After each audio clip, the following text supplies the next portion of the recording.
Good evening, ladies and gentlemen. This is the Exit Velo podcast and the 73rd installment of the Exit Velo podcast. At that, as always, I am Henry Winklehake, joined here by my friend and fellow baseball savant, Adam Cohen.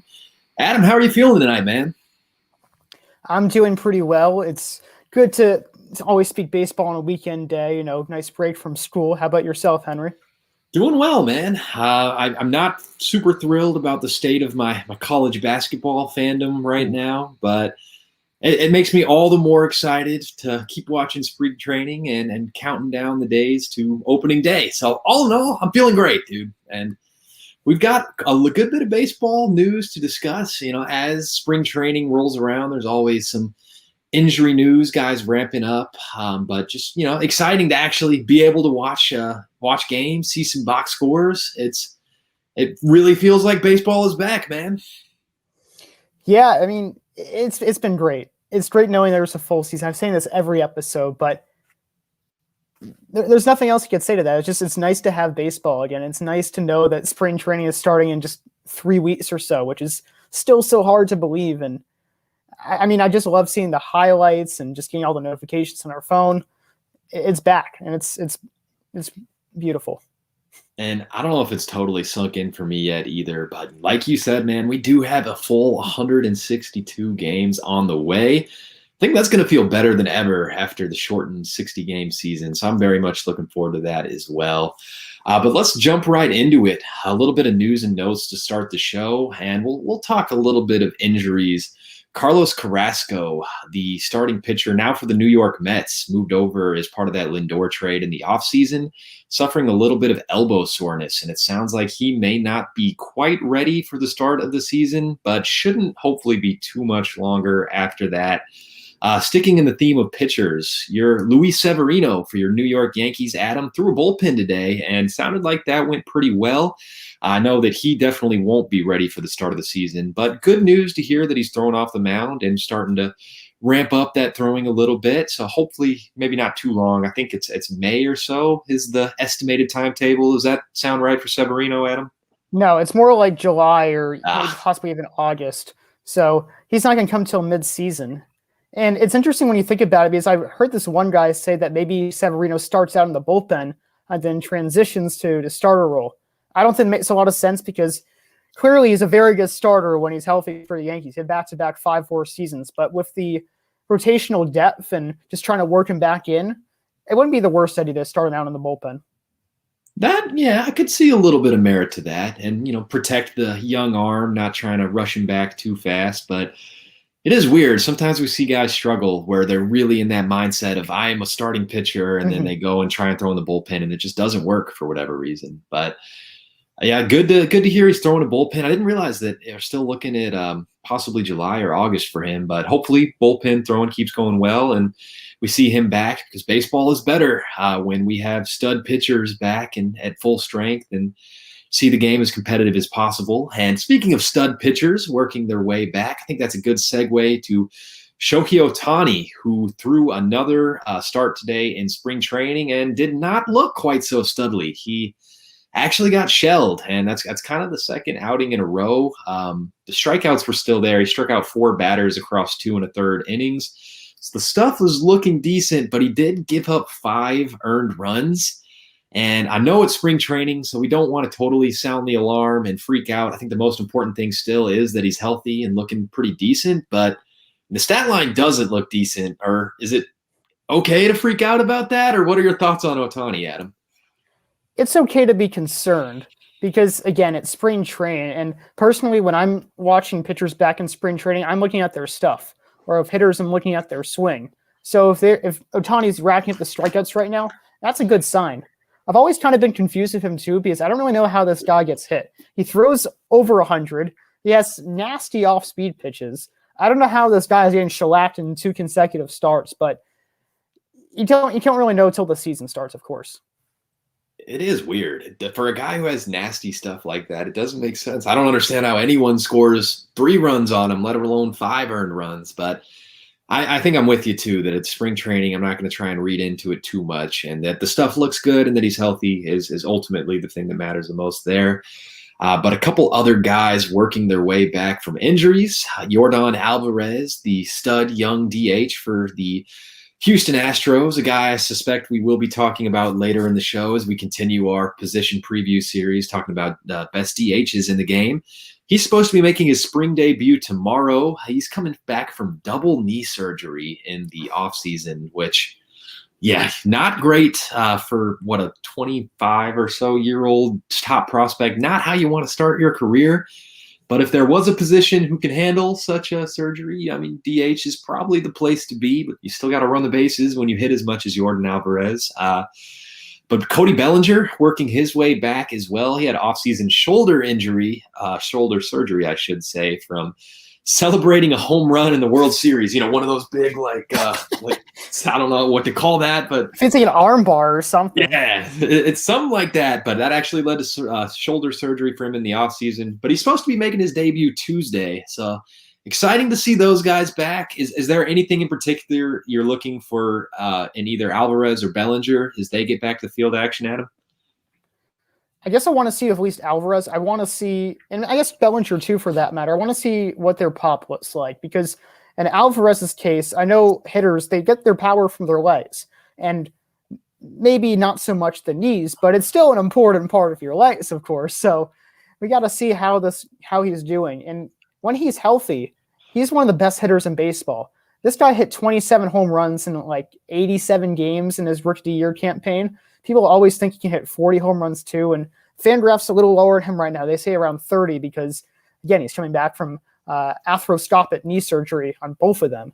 And then with Bellinger too, sometimes you could have a bum shoulder, and I think this happened with Judge a couple of times, but your power gets sapped a little bit. You're a little bit wonky for a while. So at least a good sign that he's going to get some starts in spring training. Hopefully he can figure that out. Yeah, definitely good to be able to ramp up that activity now, not, get in right at the beginning of the season or even a couple weeks after, and then, not have any power in your swing, try and work your way back, figuring things out in the middle of the season. Good to get a little bit of spring training tune-up time, but definitely I want to see how those guys look in that spring training action. I want to see Alvarez run a little bit. It's I can't imagine coming back from double knee surgery. And granted, it wasn't, super major procedures or anything, but it's still knee surgery on both knees. So it'll be interesting to see both of those guys. But moving on, we had some news break a few days ago that Yasiel Puig allegedly committed sexual assault against a woman in a bathroom at the Staples Center. That's where the Clippers and Lakers play basketball in Los Angeles. He allegedly followed her into the bathroom and just like pinned her up against the sink or something. It was pretty graphic to read, but really just not great news to hear, disheartening. But do you think, too, what it means for Puig's career? He was a guy who was already struggling to find a job, and not to jump the gun. I mean, there is going to be an investigation, and I don't want to, pronounce him guilty without knowing all the facts yet. I'm just kind of reporting the news as it is right now and kind of looking at it from the angle of what it means for his career and what it means for him playing this season. And I'm not thinking it looks all that great. This guy was already struggling to find work. And it's funny too, because he's around 30 now. He's older in the league. He's a veteran at this point. He's trying to change his image. That was kind of the goal. He wanted to almost coach younger players. He wants to get away from the antics. And I used to love Puig. And again, I could still love him because we don't know all the facts about this case yet. But he was the guy who made baseball fun. He would with the bat. He would just be doing all these antics. And sometimes it got in the way. It did. But he's trying to change the image, turn it around, and then this happens. So what team will want to sign him at this point? If there isn't a DH in the NL, then sure, he'd be a great bet. And, of course, he's a good right fielder, too. He's a can of an arm, one of the best arms in the game.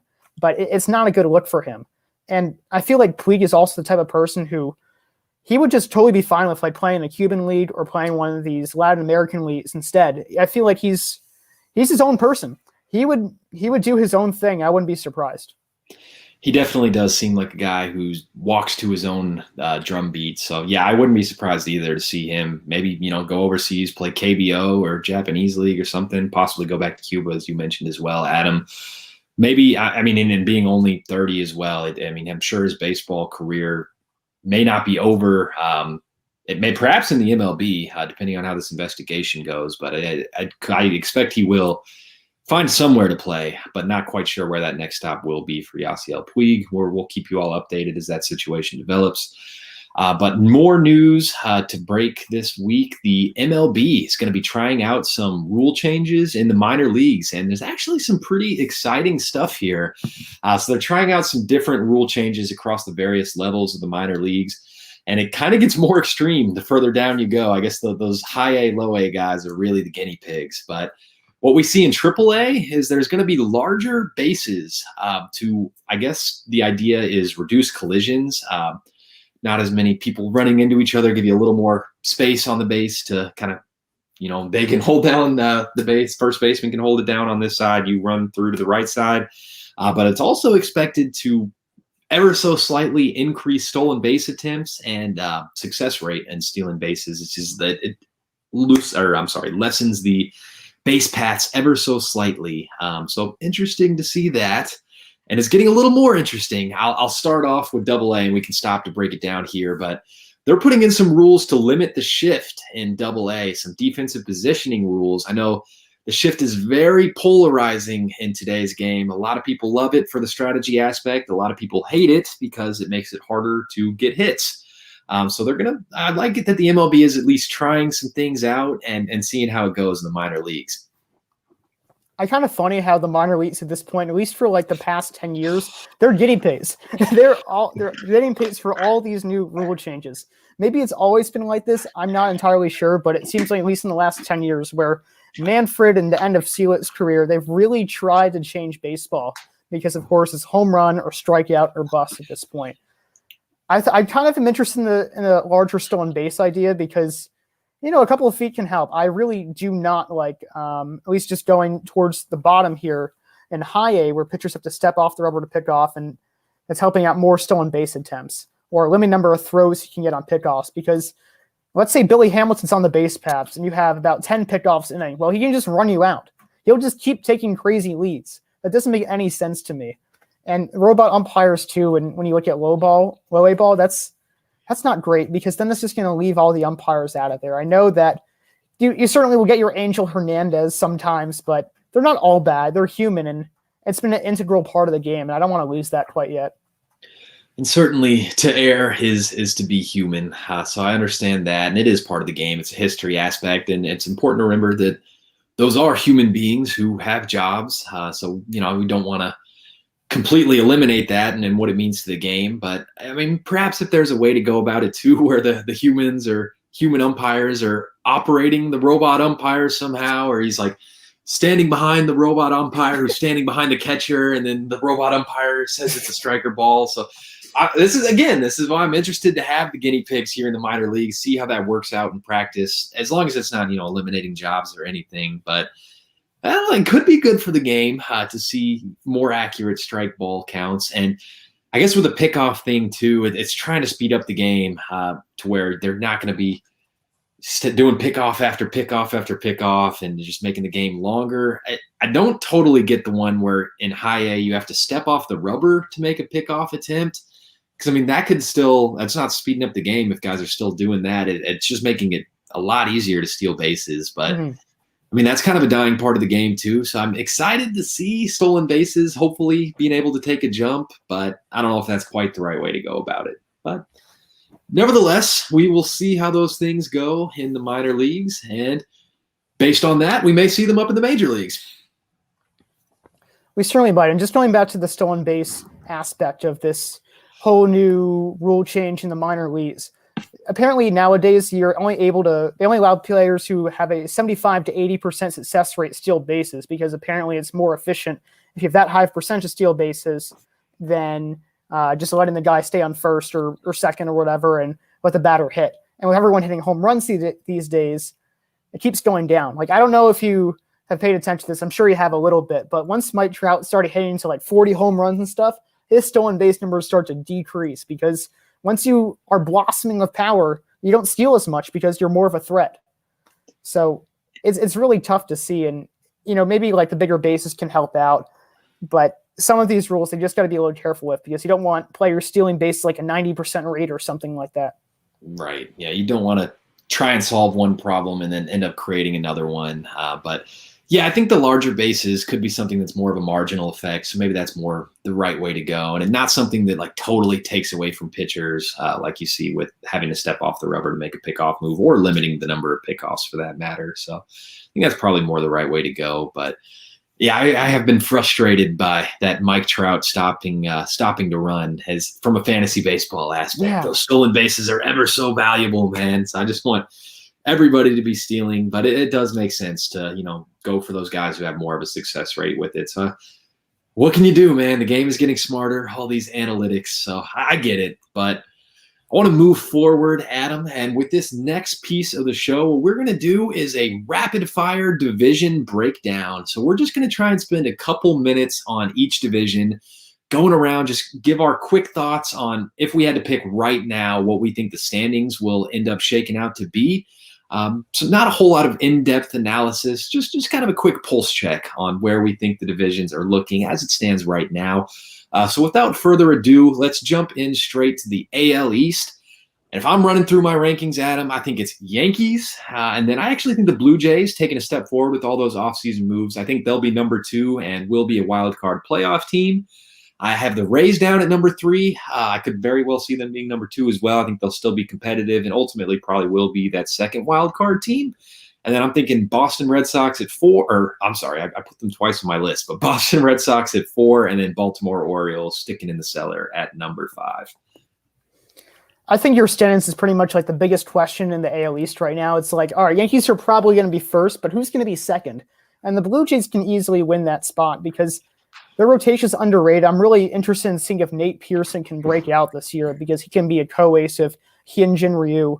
And then their offense is now led by George Springer, and that's going to be amazing for them. So I wouldn't be surprised, but it's tough to sleep on the Rays when everyone always expects them to underperform, and they outperform the projections almost every time, and they'll still find enough innings eaters through their pitching staff, and their bullpen guys will probably pick up some of the slack too. So that's why I have the same type of standings, but the Rays getting the wild card, and they're second, the Blue Jays are third.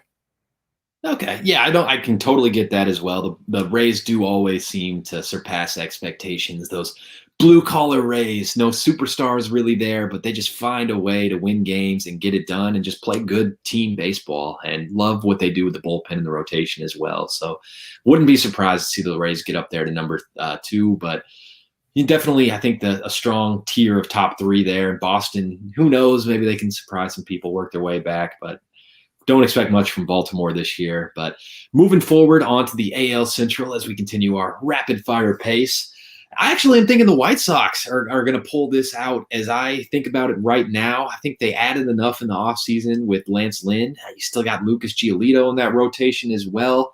It's where I think that is probably the best rotation. You add Liam Hendricks to the bullpen that was already decent, probably should be the best in the division with the addition of Hendricks. Maybe not the deepest, but certainly the best reliever in that division. Oh, rapid fire, Henry, rapid fire, fast here. Twins, number 2 for me. They would probably be the one that you would argue could surpass the White Sox at number 1, possibly still flirting with a playoff team there. Got a lot of offense in Minnesota. I'm going Cleveland still at number 3, despite them trying to not pay any good baseball players. I think there's still some talent there, and that's mostly to do with the next 2 teams not being very good. I'm going Royals 4, though they did improve in the offseason, and I'm going Tigers at number 5. We have the exact same AL Central, so woohoo, we're at the same mindset, same wavelength from several states apart.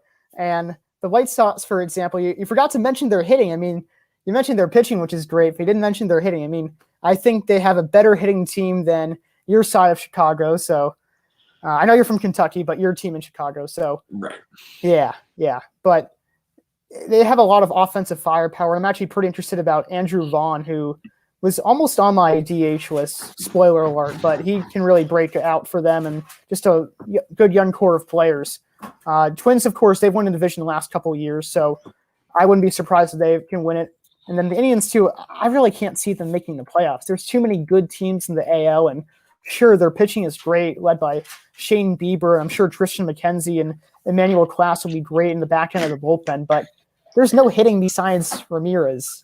So I'm not too high on them. Royals, I'm happy they're number 4 because they actually added a lot to the offseason. And the Tigers did too, but I feel like the Royals added a bit more quality players, and for that reason, they're a little bit above for me. Yeah, adding Carlos Santana to that lineup I know helps a lot.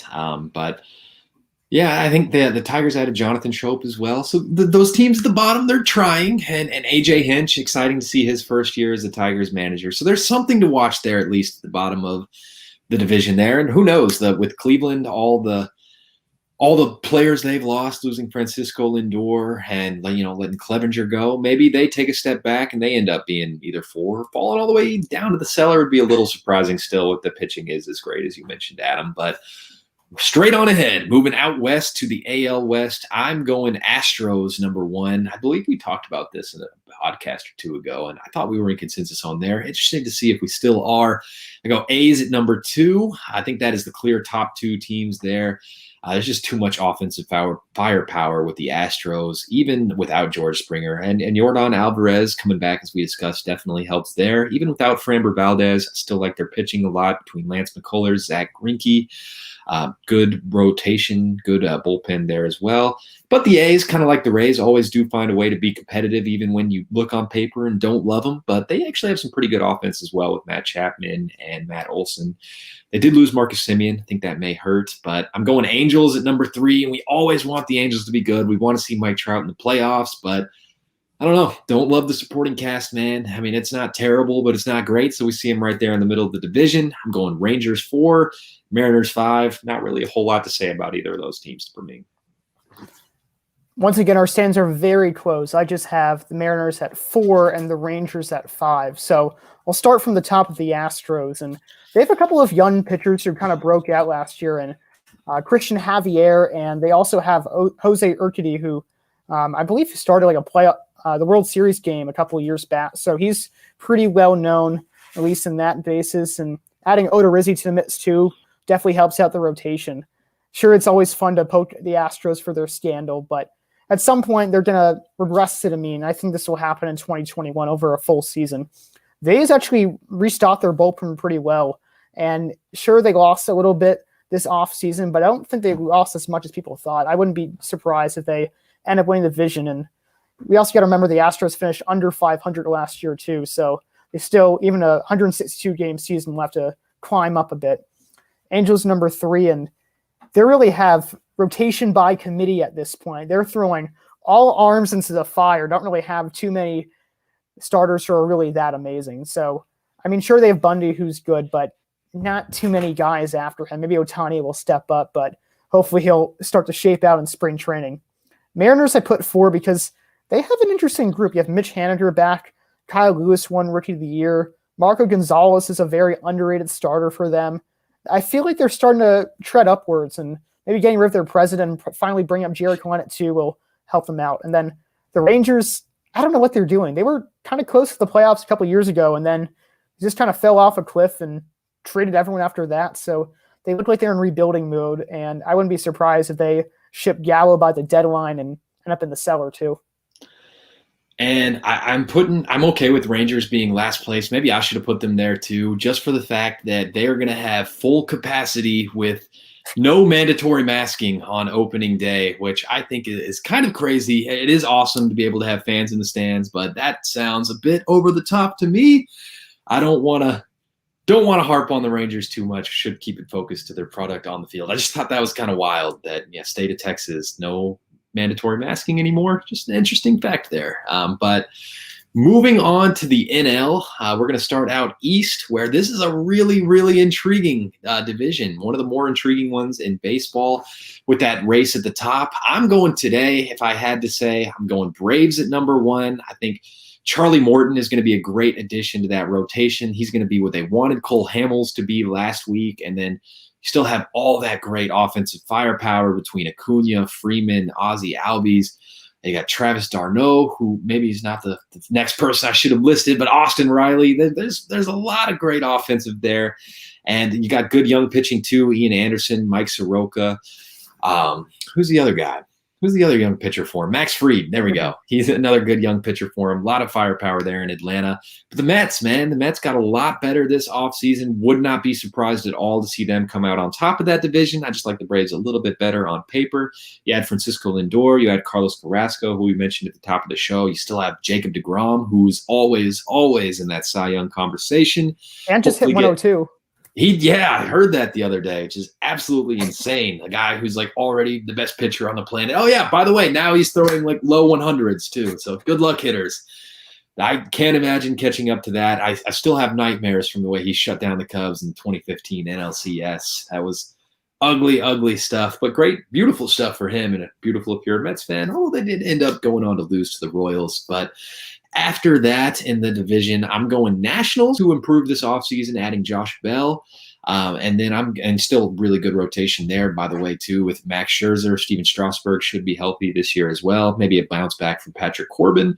But then I added Brad Hand to the bullpen as well. Sorry, this rapid fire has got my brain all over the place, man. But I'm going Phillies at number 4 and Marlins at number 5, despite the improvement from Miami last year that actually saw them make a playoff run. I would love to see some more of that energy. I think that would be exciting, but over the course of 162-game season, just don't think there's all that much talent on paper for Miami.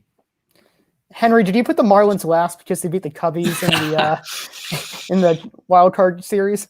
I don't have that much spite about that because I don't know. I mean, we weren't all that great, and they just went out and played a great series. I don't know. I think the other teams, like, they don't have like a Bryce Harper. They don't have a Aaron Nola. I think those stars perhaps could put the Phillies over the top, but it is very much a team sport, and maybe Sixto Sanchez could end up being an Aaron Nola type guy, and maybe Brian Anderson could somehow be Bryce Harper. I don't see that one as much, but who knows? I mean, they had a great year last year.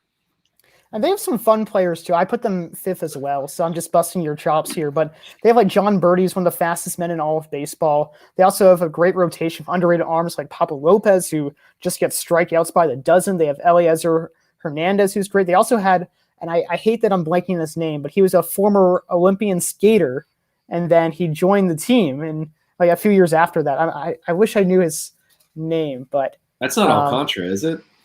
No. I don't think it's him. It's like he didn't play too much last year, but definitely an intriguing person. If you figure it out, then let me know. But for the rest of the division, I have the Mets in first place.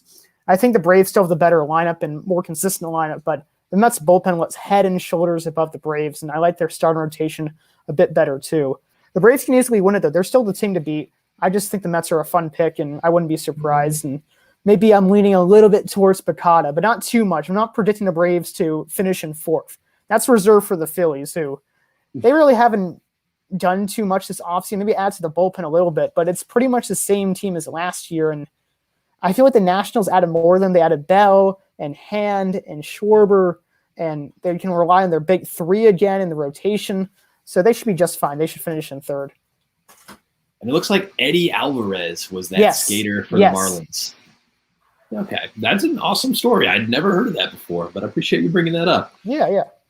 But, yeah, I could certainly see the Mets getting their way to first place there. And weird to see the Picada rankings so low on Atlanta. I don't know what they don't love about them. I think they're an awesome team, but I don't know. Sometimes those projection systems can be a little wonky and don't always account for the eye test, I suppose. But moving on to the NL Central, where I'm going Cubs at number 1, man. I'm going Cubs. I know the Cardinals got a lot better this offseason, but I think the Cubs do have the best lineup in this division. Granted, it is not a very great division, and it probably will be awfully bunchy, much like it was last year, with the exception of the Pirates, who I think will be pretty comfortably in the cellar. Other than that, I think you could make a case for all 4 of the other teams to be first place, but the reason I'm going Cubs, because I think the offense is stronger than every other team here. Not by a wide margin, but I think it is better, even with the addition of Arenado. And then I do think that, the Cardinals have their share of rotation problems as well. You go after Jack Flaherty, it's a pretty dicey. Granted, he is better than Kyle Hendricks. I'll give him that. But I don't know. Their bullpen is probably a little bit better too. So there's a case to be made for the Cardinals. I think there's still a lot of talent in Cincinnati. I have them as number 3, but again, that's another rotation questions after Luis Castillo. I mean, Sonny Gray has been all over the place. He's been great at times. He's been bad at times. I don't trust him all that much, but still a lot of offensive fireworks there for Cincinnati. So I think there's reason to believe they could bounce back. They had like really terrible BABIP luck last year. So there's a case to be made for Cincinnati. And I have the Brewers hit fourth, but I mean, Christian Yelich, one of the very best players in the game, I could see him elevating them a couple spots higher in the standings. And you have Corbin Burns, Brandon Woodruff in that rotation. And we talked about them on a recent show as well, too. And lockdown bullpen with Josh Hader and Devin Williams. So really, it's a wide open division with the exception of Pirates at number 5 for me. I think, by the way, just before we get into or at least my picks for the Saints, I think you're giving Kyle Hendricks too little credit. He's unbelievable. This guy is pretty much a modern day Greg Maddux, and he's been one of the most underrated starters in all of baseball. And Flaherty had a bit of a rough year last year too. So I think the Cubs ace is still better than Cardinals ace. But nevertheless, I do disagree with you pretty decently here. I think the Brewers had a fantastic offseason because after Yelich and Hira, I thought they had no hitting. And they didn't really have too much, to be fair. But then you had at least 2 replacement level bats and Jackie Bradley Jr., Colton Wong, who are going to really shape up the defense as well. Their outfield defense is probably one of the best in the game at this point. Their infield defense gets so much better with Wong, who is probably the best defensive second baseman in all of baseball. And then you already mentioned the pitching staff, which is unbelievable. So, I mean, it's not the best pitching staff, but just they have some nice brand name guys in the bullpen and in the start rotation. And then Cardinals, it's probably the best pitching staff in the division, though. I would say that. Yeah, no, that's a good point. It's just the back end of the rotation's a bit iffy, just with like Adrian Hauser and Josh Lindblom. So it's a little bit ugly down there, but they have a nice number 1, 2 with Burns and Woodruff. And then going with the Cardinals at number 2, that's because they signed Nolan Arenado, and that's really the only thing they did this offseason, but I think he's going to really translate well in St. Louis. We saw his numbers go down a little bit last year, but it's probably both 2020 being a strange year and also the Rockies just really doing him dirty, not really providing him with a team after signing that mega extension. So I think he's already doing pretty well with the Cardinals in spring training and should be fine altogether. Number 3, I have the Cubs, and yeah, I wouldn't be surprised if they go in first. I wouldn't be surprised if any of the first 3 teams end up in first place, but they don't have too much pitching. It's really, really thin after Hendricks at this point. I'm sure they have Arrieta and I guess Almozé can maybe break you out a little bit. Hope I'm pronouncing his name right, but it's going to be a little bit rough for them. The Reds, too, have a shot at first place as well. I'm happy that you mentioned they had a really bad BIP last year, but nevertheless, they still have a really weak hitting team. And without Bauer in the rotation, who pretty much single-handedly brought them to the playoffs, it's going to be harder for them.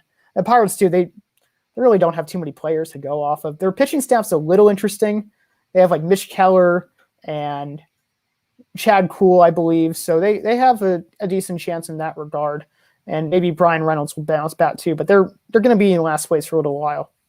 It's tricky to name Pirates, man. Like, I don't think I could get to 5 if I was like sitting here trying to do it. I like Brian Hayes, going to be third baseman for him with some upside, but like, I definitely cannot name 5 Pirate pitchers. I don't know if I can name 5 Pirates total. I know Richard Rodriguez is their closer. I pretty much know that for fantasy purposes. I do still kind of like that offense in Cincinnati, though, with Eugenio Suarez, Nicholas Castellanos, Mike Moustakas, and, a little bit of upside in the outfield as well. Maybe Nick Senzel, Jesse Winker, guys who could produce at a decent rate. Joey Votto actually just got COVID. I don't think he's all that great anymore, but wishing him a good recovery.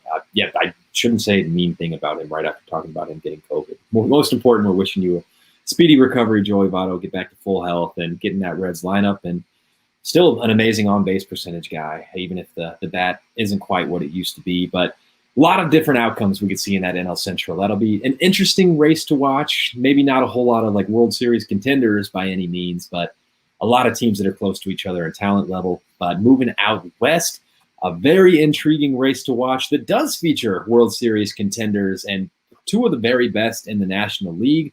I'm going Dodgers at number 1. They were obviously the defending World Series champions, and the rich got richer in the offseason, bringing in Trevor Bauer, one of the biggest fishes in the free agent market.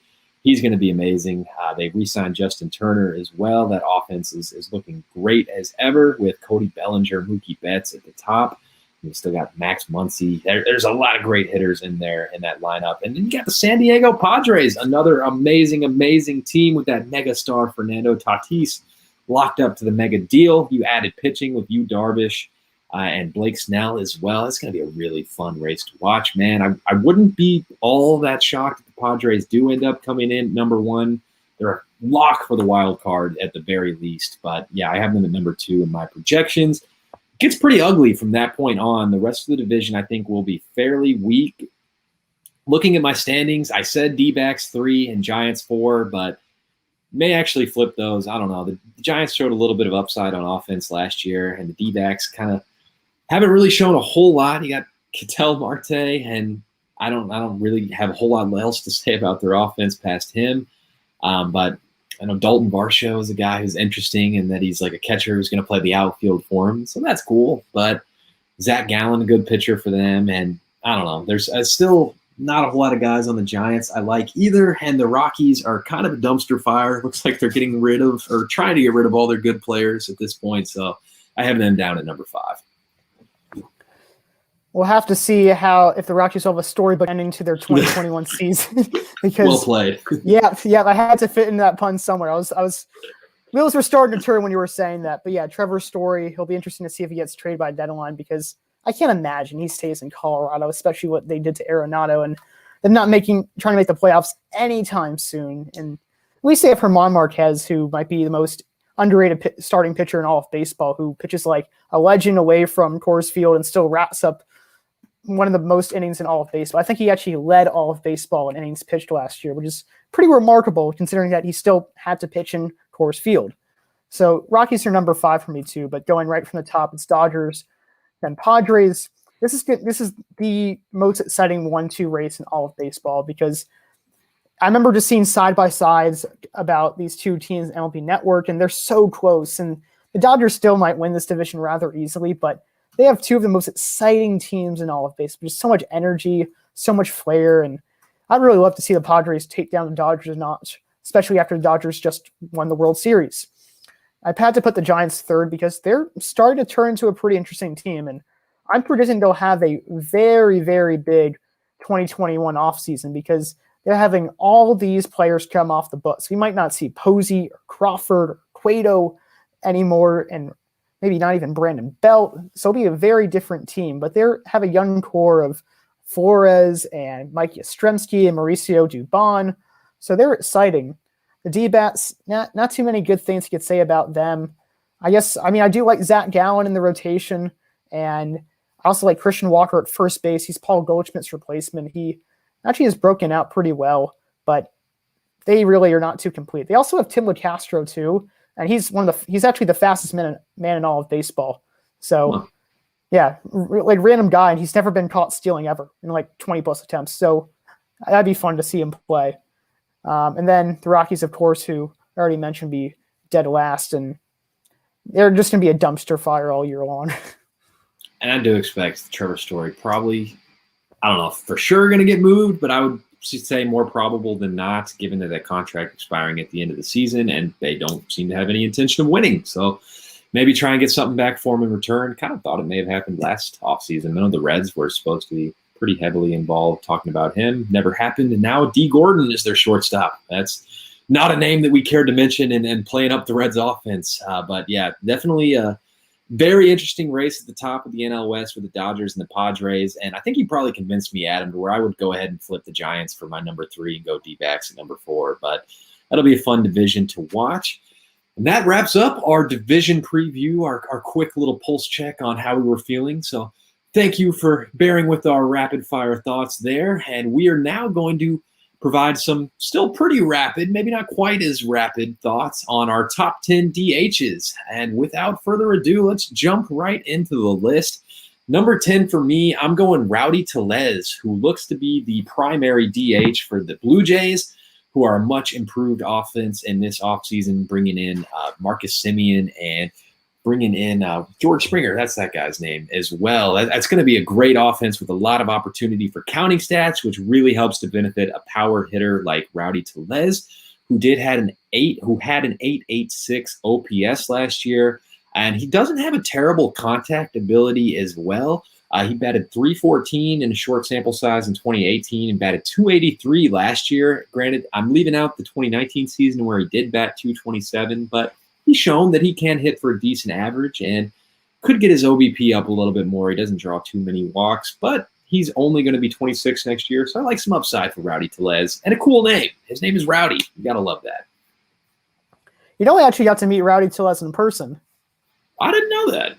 Yeah, That's awesome. It was actually, when I was working as a press reporter for Bat Sports Page, I was trying to interview Yankee players, but they were all caught up with reporters. So I went to the Blue Jays side, and Tellez was the second player I interviewed. The other one was Thomas Pannone Jr. And Tellez actually told me like this really great scoop about how Justin Smoke pretty much was there for him and like just helped him out, like growing as a first baseman. Was like a really close confidant too, because Tellez like recently lost his mother. So it was like really bizarre to hear that, especially since I was, a rookie reporter at the time. Yeah, that's an amazing opportunity to get to talk to a big leaguer and one who's good enough to crack my top 10 DH list at that, which, all jokes aside, sure, that's awesome. That's like a pretty high-profile player. So, yeah, that's great to have a chance to talk to him. I didn't know that about his mom, though. That's sad to hear. Yeah, very sad, but very, very fun guy, very kind person, too. So I'd have a little bit of a soft spot, but he also hits tanks. Yeah. That's all this man does. He hits tanks, and he's a great DH, too, especially with Guerrero at first base, so that's probably where he'll be, and he'll have some more opportunities to be in the DH role this year, and wish him all the best. I guess another player, too, would be Mr. 247 himself and Chris Davis. And he's had a bit of a rough going the last 2 years, been worth negative WAR according to Fangraphs, but the power still has to be there. Maybe a change of scenery in Texas will allow him to play a bit more and get some more starting time, and perhaps he could change it around. Yeah, man. I still remember the years where Crush Davis was giving us 40 home runs and 100 RBI, like year after year after year. I think he did it like 3 or 4 years in a row. So while batting 247 too. Exactly. Like it was that exact average, just uncanny and that's something to be said about the consistency there. And that wasn't really all that long ago. It was like 2 years ago now, and he's not an old man by any means. So maybe the scenery change does help him out, and he can kind of recapture that lightning in a bottle with Texas. But number 9 for me, I went with Franmil Reyes, the Franimal, Slumdog Fran Millionaire. And he has big power, and really that's what you like to see in a DH, guy who can hit a whole lot of bombs. And the reason I don't have him higher up on my list is for all the great bomb hitting ability, he doesn't really do a whole lot of other stuff. The batting average usually isn't that great. I mean, although it's fairly average at 263 for his career mark, but he doesn't get on base very well at all, does not draw his walks. And whenever he was on the Padres and he really broke out, it seemed like he just like exclusively hit solo shots. Maybe that was like a factor of lineup placement. So the counting stats never really looked all that great for Fran Mill either. Maybe that's a factor too of not getting a whole lot of other hits other than home runs. But I'm supposed to say good things about him, and he hits a whole lot of tanks. So Franmil Reyes at number 9. I think I accidentally skipped out on number 10, but my number 10 pick, by the way, was Mitch Moreland, who he's been pretty consistent throughout his career, pretty much 20-homer guy. He's won Gold Gloves awards at first base, but according to Fangraphs, he's a poor defensive player, and that's kind of why he hasn't been worth too much. And 2020 was his best year since 2015, at least in terms of F4. So he should be around career norms, slugging 20 home runs, providing at least adequate defense at first base. And the A's will take that. That's decent production, at least after trading away Crush Davis. And then going right into number 9, I have Yancy Diaz. And he's not your prototypical DH. He's not going to even hit really 10 home runs, but he bats over 300, and his on-base percentage is looking better too. So he's kind of a sleeper pick here. And I like Reyes in this mix too. It was very tough for me not to put him on the list because he does have 30 homer power, but I know in years past he's had a really low on-base percentage, and I think he got some help from a very high BABIP too. So, perhaps he can really help out the Indians. He has the most power on the team, I would say, and perhaps he could benefit from that. And I want to ask, too, is Diaz still with the Rays? Yeah, he's with the Rays. Okay, cool. Then, yeah, that should help him, too, just being in a good lineup there. Help the counting stats produce a little bit. He's a guy I probably should have considered for my top 10 list, but I did leave him off of the cut. Really didn't even think to do honorable mention for him, but I should have. So thank you for opening my eyes to that fact. Adam, number 8 for me, I went with Trey Mancini. He's coming back from cancer, which caused him to miss the whole 2020 season. But he had a huge breakout in 2019. He batted .291, 35 homers, 106 runs, 97 RBI, and an .899 OPS. That is insane production. That's like almost MVP level production. And sadly, it looks like he did not get any MVP votes for any MVP consideration for that huge season. But that's an amazing stat line, and a guy who's always had really good power, plays in a great ballpark to do so, and the batting average has always been pretty good for him as well. And he's a guy who actually does draw his walks, and the OBP is pretty good. So I love me some Trey Mancini, and definitely rooting for him. A feel-good story coming back from cancer. Wishing him all the best in this 2021 season. I actually have Mancini a little bit higher on my list too, and it's just a really feel-good story. The entire Orioles team has been really supportive throughout this entire process, as you would expect. But they've signed this giant poster for him. The fans were greeting him so warmly when he returned. It's just someone you want to root for, and he's also the best Orioles hitter, hands down.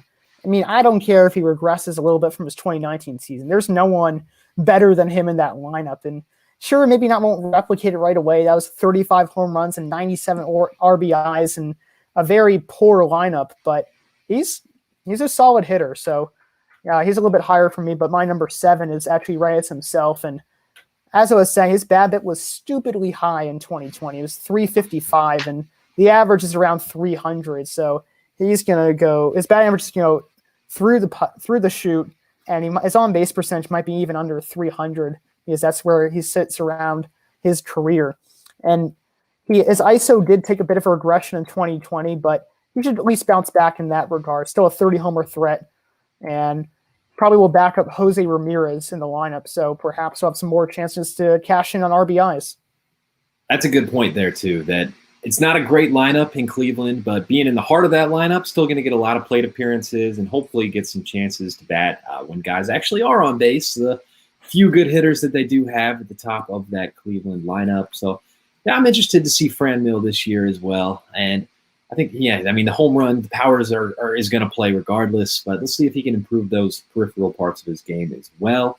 Number 7 for me, or is this 6? I'm sorry, I got caught up on my list. Looks like it should be number 7 for me. I'm sorry. Jorge Solaire, the man of the sun. He is a guy who has all the power in the world as well. It's kind of a common theme for my DHs here. I like DHs that hit tanks, man, and Jorge Solaire does. 48 of them to be exact in 2019. There's a lot of swing and miss in his game as well. He led the league in strikeouts that year with 178 of them, but that was really his first chance to be a full-time player after being kind of a platoon guy, but he played all 162 games in 2019. You saw the power was off the charts, and a .265 batting average that year as well, with a .354 on-base percentage, which is pretty awesome, a .922 OPS. Just run through all his 2019 stats while I'm at it. He did struggle a little bit last year with a .228 batting average, but that's a small sample size, and he still hit 8 homers, which pace out to like 25 or so. So a little bit of power decline, but still, he's got 48 homers in that bat. We saw it as recently as 2019.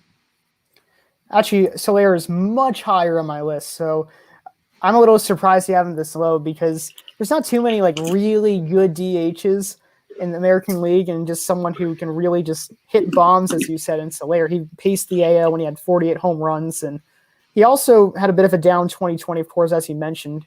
There are definitely some red flags, though, I will admit. His strikeout rate jumped very high in 2020. I think it jumped to around 34%, but power potential is there, and he's only 29. So definitely some reason to think that he'd be higher on our lists. And then going to my number 7 pick, I have Trey Mancini here, and he won't be DH the entire year. That role might return to Chris Davis if they still try to have him in the lineup. I imagine they would because they still owe him so much money, but for the time being, at least, Mancini will hold down the DH frame. Maybe he's a bit of a worse defender than Davis. I'm not entirely sure. Still get some reps there when he's back. But like I said before, a lot of power, very good pure hitter, around 270, 280 hitter. And he's definitely going to be the bread and butter of this Orioles lineup. Trey Mancini, don't you be a meanie. to quote the Lil Nas X, the Yes. great Lil Nas X, Oh my God. indirectly, I guess not an exact quote, but that's always what I think when I hear Trey Mancini. I think about the Hey Panini song. But anyways, moving on to number 6 in my list, I go with Giancarlo Stanton, who, if we're looking at upside alone, a guy who should be ranked much, much higher up on this list. We saw that with the 2017, it was MVP season, where he put up astronomical numbers as a member of the Miami Marlins in a cavernous ballpark, a terrible lineup. Now he's in a great hitter's ballpark, in a great lineup. So why doesn't it happen, Giancarlo Stanton? And the reason is injuries. Injuries year after year.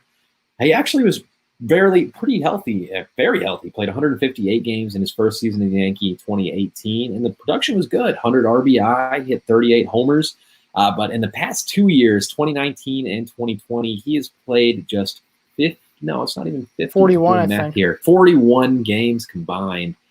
Which, yikes, man. Not even the full, shortened season worth of games. It's just staying on the field. He's got a huge body and tough frames. It does seem like those builds kind of can be more injury prone, and it's just a rough track record of injuries. And it's kind of stuff that sometimes just seems random. So that kind of gives me hope that he can break out of it. He's only going to be 31. I know years ago it was like hitting the face with a foul, or not foul ball, but the Mike Fiers. Yeah. But so freak accident stuff to where just stay healthy, hit 100 or RBI, give us 40 bombs, because he so obviously can, especially in that lineup, in that ballpark. And it's just a sleeping dragon, Giancarlo Stanton. But yeah, the injury history, I know, at least for me, is frustrating. I'm sure as a Yankees fan, it is as well. It's incredibly frustrating as a Yankee fan, because the biggest thing when he came to the Yankees that was advertised was him and Judge belly to belly in the lineup. And they've only played about 20 or so games together in their 2 years on the Yankees, which is very, very hard to believe. And Stanton, of course, I mean, this guy in the Yankees ballpark can easily hit 50 homers. I don't know if he'll quite do that, just because he's bound to get injured this year. It's been like that his entire career. Maybe some yoga from Eric Cressy will change that. We don't know yet. Maybe that'll solve all the Yankees' problems. Who knows? My parents do yoga. They tell me it helps. So maybe Eric Cressy is channeling my mom's yoga routine or something like that. And so is Stanton. But I mean, I wish this guy all the best, because not only for the Yankees, but he's just a fun player. He hits the ball pretty much harder than anyone else. The talent is still obviously there. And he also could still have a Hall of Fame career if he can get things back on track and still be healthy. Yeah, it's really all health for him, man. There's no doubting the upside. There's no doubting the power. Even a couple days ago in spring training, I think he hit a 450-foot bomb, something like 115 exit velo or something. Hey, exit velo, the name of the show. But dude hits crazy hard baseballs, and just to stay healthy and rack up those statistics, and this man will go to the Hall of Fame. For sure, yeah. He's a fun player to watch, and I also just love his stance too. He's a hilarious guy. I love his Instagram captions, but his stance too is just wide open, and then he just steps in and just hits beams, and it's just perfect for Yankee Stadium too, especially with that short right field porch that, as a righty, he's able to take advantage of pretty easily. He seems like he could hit 60 home runs if he just gave us a full healthy season in Yankee Stadium. It's gonna happen one of these years, man. Hope so. You're making me believe in him. Yeah, I mean him. I just want to see him and Judge together for I know. Yeah, you said that was supposed to be the feature of the lineup, them two together, the Bash Brothers. And if we see that for a significant amount of time, that would be unstoppable. Yeah, that'd be amazing. And I don't know if I had mentioned it as clear, but Stanton was also my number 6 pick, of course, and for all the reasons that we listed. Okay, so that was number 6 for me, number 6 for you. A little bit of agreement there, but number 5 for me moving forward, a guy we discussed earlier in the show, it's Shohei Ohtani, a potential two-way superstar. And this is kind of cheating because I get to use his pitching stats in this spot as well, I guess. But he's a pretty good hitter too. He's a career he's a career 843 OPS. We saw that be as high as 925 in 2018, his first season with the Angels. It didn't hit really all that great last year. It was 657, but So that kind of drags it down a little bit. He was an 848 OPS guy in 2019. So the bat's been awesome. He hits home runs. He steals bases. He hits for a high average other than 2020. And then he also pitches, by the way, which even if that's not great, I know that the health is a little bit of a question there on the pitching side, but he has the potential to be the Japanese Babe Ruth. And he's still a young guy, only going to be 26. So maybe it doesn't necessarily have to all click together this year for Ohtani, but if it does, we are talking crazy WAR potential, getting it both from the plate and on the pitching side. I forgot about the WAR for him. That's so funny because like imagine he's like a 2-WAR player from like hitting and pitching. That'd be so cool. And like that's certainly possible in his future. And I think one of the reasons why he didn't succeed at all pretty much last year was, I mean, the power was still there, but he also like tore his UCL, and that's why he couldn't pitch. So that must have sapped his hitting ability at least a little bit. And in spring training so far, I think there was this one clip of him hitting the ball over the batter's eye in center field. So all the tools are still there. Even pitching wise, still throws 100. It still gets up to strikeouts. He's a great guy, and he's a little bit higher on my list. But no, coming at number 5 for me is JD Martinez. And he just seemed like he found some bad luck in 2020 from bad BIP, and he also decreased in power, just 7 homers in 54 games and just a 175 ISO, which I believe is slightly below major league average. Just a lot of things didn't go right, from decrease in exit velo, low walk rate, higher strikeout rate, and he only had a 680 OPS. He was actually, I think, even worth negative WAR last year, according to FanStrap. So I know I'm throwing a lot of stats at you, but he also was just one of the more consistent players over the last 5 years or so, and he can really rake. And I think the Red Sox lineup will get a little better this year, just of the type of talent that they're bringing to the table, and maybe Bobby Dalbec will break out as well, get protection. So he should return back to normal, and that's why he comes at number 5 for me. I mean, I would believe it that he was a negative WAR player last year with a 213 average, a 291 OBP, a 680 OPS. It's pretty much career lows across the board for JD Martinez. But I'm willing to kind of throw that out and believe in the track record of the guy he's been for the past 3-4 years. Previous to that, he's been amazing as a Red Sox, like a perennial 300 hitter, giving you 30 to actually more than that, like 35 to 40 home runs typically, and 100-plus RBI, and I do think that lineup as a whole will bounce back to help the counting stats a little bit. So I have JD Martinez a couple slots higher on my list. Number 4 for me is a guy who I was a little confused whether or not we could include him as a DH, but I just went ahead and went for it because Roster Resource had him there. So I was going Austin Meadows, who I think will be most of the primary DH for the Rays. But he had 3.9 WAR over the last 2 years. Is actually 4th among DHs, so that makes me feel pretty smart about slotting him at number 4.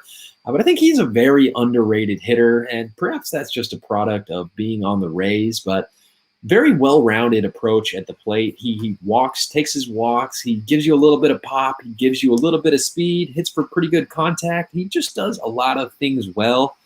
So I think he's kind of the heart and soul of that Rays lineup, and I feel pretty good about ranking him number 4 as long as he qualifies as a DH.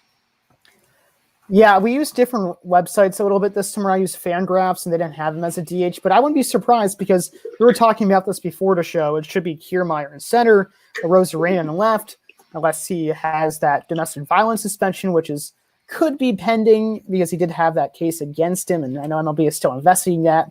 Then Margot actually was a superstar in the playoffs, so he deserves to be a starter as well, and has great speed, and now is developing power too. So he could be a great threat, and he's a very good fielder as well. Great, very solid in right field, and Meadows really isn't that great of a fielder, so he kind of belongs in that DH spot. And I feel like the Rays have DH by committee. They also have Yandy Diaz, who I mentioned earlier. They have Tsutsugo as well, and I think even G-Man Choi can be DH, but Meadows would make the most sense for them. So if I had used the same website as you, I would have him on my list. But going to my number 4 pick, I have Ohtani. And yeah, a lot of things went wrong for him last year. He had some bad luck by his 220 on batted ball in play, which is really low for him, especially someone who wraps up a fair amount of stolen bases. He's one of the faster players in the game. I think I saw something a couple years ago. He's like right up there with Trout and Altuve, which is pretty hard to imagine because what can this guy not do? He's just an elite baseball player all around. And then besides, yeah. I was just going to say, he is really fun to watch and just amazing to imagine all the things that he can accomplish both as a pitcher and a hitter. It's just great for the game. Exactly. I think Ohtani's the most fun player to watch. I think he's more fun to watch than Trout and Tatis Jr. because he can do it all. He literally can do it all. I want to see – I mean, if Trout were to pitch, I'd love him even more, but he doesn't, unfortunately. So Ohtani is just a fun guy. It's something that we want to really see become the Japanese Babe Ruth, and hopefully that can happen when he returns to the mound this year. I hope so. I just hope he can be healthy for a full year. And I mean, worst case scenario, even if he's not, the bat has looked pretty awesome as a DH. So even if we can get him as a hitter, I would appreciate him there. But yeah, I want to see him play both ways. So bad, man. That's something the game hasn't seen in a century, not centuries, but a long time, basically. But number 3 for me is Air Jordan, if you will. Yordan Alvarez, the stud DH for the Houston Astros. Guy came up in 2019 and as a rookie, winning Rookie of the Year, was basically the best hitter in the league, one of the best. And I know you mentioned the stats earlier in the show, Adam. 87 games, he had 27 bombs, had a 1.067 OPS, followed it up in only 2 games last year, but was good in those 2 games with a 958 OPS. I was about to lead with that, and then I saw it was only 2 games. So injuries is the kind of the reason you have to be afraid of Jordan. We talked about that double knee surgery in the offseason, and that could be something that plagues him going forward. You never want to see a 24-year-old already have 2 possibly bum knees. I don't know if they're bum yet, but not a great sign. But hey, he's a DH. He can hit tanks and jog around the base paths, but he's really a well-rounded hitter. So I think seeing some mobility would be good for him as well, because he's a guy who's not just going to hit home runs, hit a whole lot of singles and doubles as well, and be on those base paths. And he's an amazing hitter. So Alvarez, number 3 for me. He also is only 23 years old, and he uses the entire field as well. He's a very pure hitter. And if you added his minor league stats in 2019, he hit 50 homers then. He had 23 more home runs and 56 games in the minors, which is really hard to believe because he's so young, but so talented. And he just kind of reminds me of Juan Soto a little bit, just bringing all his talent directly into the major league level right away. And as I said earlier, his knees are going to affect him. He's a little bit higher on my list because I still have a lot of confidence in him. I still think he can hit 40 home runs. I still think he's one of the best pure hitters in the game, and that's really saying something because there's so many good hitters. And once again, he doesn't have too much major league experience. But moving to my number 3 pick, I have Jorge Solaire, and he's dominant. I think he really broke out in 2019 with the Royals, and I think that's the Jorge Solaire that we're going to see pretty often. He also added to his walk rate as well, so that was something he struggled early on in his career with. And once he has plate discipline to the game, then I can kind of offset the strikeouts a little bit and just make some more of a complete player. So that's why he's listed number 3 for me. That is a great point too, Adam. That does help to offset the strikeouts, that plate discipline, taking more walks. Hopefully, help drive up the batting average a little bit there as well. Which, if you round that out with the amazing power that he has, we are talking a dynamic producer at the plate in Jorge Solaire. So, yeah, I probably should have had him up a little bit higher on my rankings as well. But I definitely respect the ranking at number 3 for Solaire power. But number 2 for me, a guy I know we discussed a little bit earlier, JD Martinez. And that's just betting on the track record, betting on a little bit of a bounce back for both him and the Red Sox in producing. He has 8.1 WAR over the last 3 seasons, which is second best among DH. And that is including that pretty even dismal 2020 season in which he was a negative WAR player. So it would have been even higher than that if it was even just a normal down season for Martinez instead of the terrible season that it was. But I'm betting on the bounce back. He's too good of a hitter not to produce. He's not that old either, so I don't think he's just done. He's only going to be 33 next season. And come on, man, how hard is it to be a DH? You don't even have to play the field. You can just hit for a living, go out there and hit tanks, hit doubles off the green monster, just be the beast we know you can be, JD Martinez, and hey, maybe lead those Boston Red Sox to return to form and surprise some people. And he should mostly just be the DH for the Red Sox because they have 5 or even 6 outfielders at this point if you include Kike Hernandez. So he also will get video replay back again, and he's been a huge contributor about that.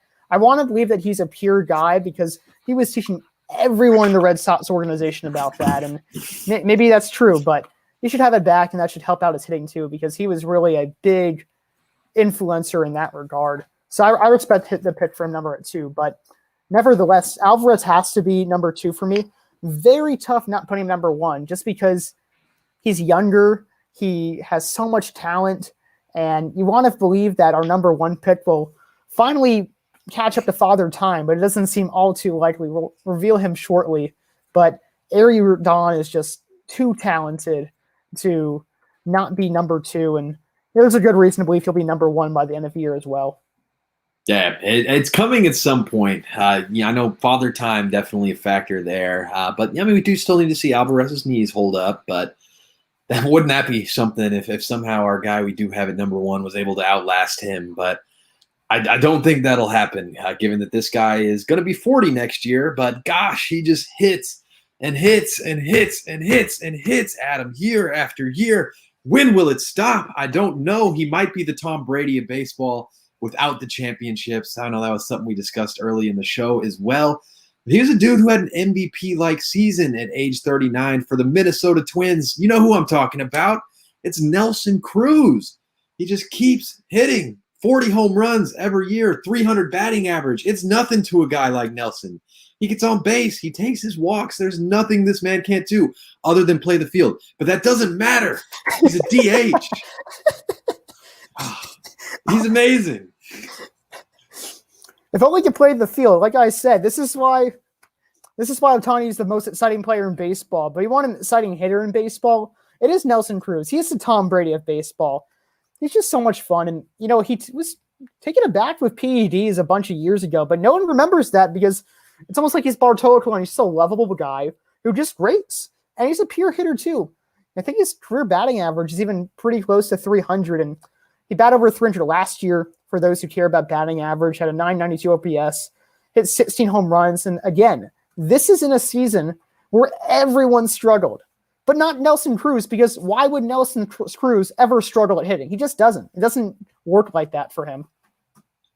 It doesn't. He is a machine at the plate. He just produces year after year, and there's no sign of decline yet, which is amazing for a guy who is 40 years old. That's why we draw the Tom Brady comparisons. Just a dude who's still at the top of his game at this advanced age, no sign of slowing down, and still in a good lineup in Minnesota, where I think the supporting cast is going to help provide some protection in that lineup and give him good counting stats as well. So Nelson Cruz isn't going anywhere just yet. We're still confident putting him at number 1 on our list this year. Maybe Alvarez does end up taking him over by the end of the season. There's a lot of upside there for Yordan Alvarez. There's a lot of good DHs on this list. Even I know this will be perhaps an interesting discussion going forward as the NL adds some DHs to the mix, hopefully moving forward. But for now, we only had 15 or so guys to consider, and I think it's pretty solid top 10. I agree, and it's funny too because before the show, saying, "Hey, should we have a top 5 for this?" Because there's not many top 10, but there are some deserving DHs. I know the top 5 is very different than the bottom 5, but there's a lot of sleeper picks too who can really rise the rankings. Like we both had Stanton at number 6, I believe. So, it makes sense, and I'm happy that we did a top 10 version with this. Which, not to mention, too, there's a couple, I don't know, actually. I guess if I'm using Ohtani, I was going to say there's a couple, former legends in Albert Pujols and Miguel Cabrera who we could have given consideration to as well. But I guess they're probably going to use Pujols mostly at first base, or maybe not really play all that much because he's not great anymore. But yeah, still, a former legend, and Miguel Cabrera, somebody who will still play because his team's a lot worse. But that's about all the time we have for tonight. Thank you all for bearing with us in our rapid-fire discussions. And I know you all are as excited for the start of the season as we are. So another great episode of the Exit Velo podcast. Thank you for tuning in. This has been Henry and Adam, brought to you by Back Sports Page, and we will see you same time next week, y'all. Well, probably a little bit earlier, but same day next week. It'll be Saturday. Thank you all for tuning in, and baseball's almost back.